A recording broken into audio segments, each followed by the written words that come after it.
Pemirsa, sejumlah alat peraga sosialisasi atau APS berupa spanduk dan baliho pasangan calon gubernur dan wakil gubernur Bali serta paslon bupati dan wakil bupati Bangli masih terpasang di beberapa titik di Kabupaten Bangli.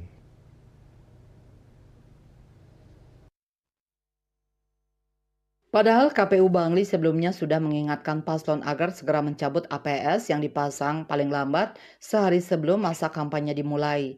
Komisioner KPU Bangli Imadi Surya Darmayuda mengatakan bahwa dari hasil rapat yang diadakan KPU Bangli, Liaison Officer LO Paslon mengaku sudah berproses menurunkan APS sebagaimana imbauan KPU. Hanya saja belum semuanya dicabut.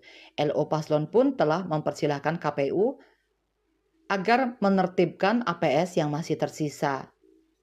Pada masa kampanye Pilkada 2024 ini, KPU Bangli memfasilitasi pengadaan alat peraga kampanye APK untuk para paslon. Jenis APK yang difasilitasi ada 3, yakni berupa baliho sebanyak 1 buah di masing-masing kecamatan, umbul-umbul sebanyak 10 buah di masing-masing kecamatan, dan spanduk 1 buah di masing-masing desa.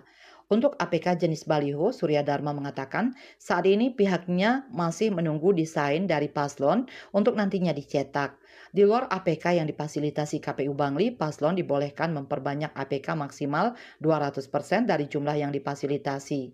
Sementara itu, anggota Bawaslu Bangli Inengah Purna mengatakan pihaknya sudah mendata keberadaan APS tersebut. Data tersebut akan diserahkan kepada Satpol PP Bangli untuk ditindaklanjuti. Nantinya Satpol PP akan memastikan apakah ada pelanggaran terhadap peraturan daerah Perda atau tidak.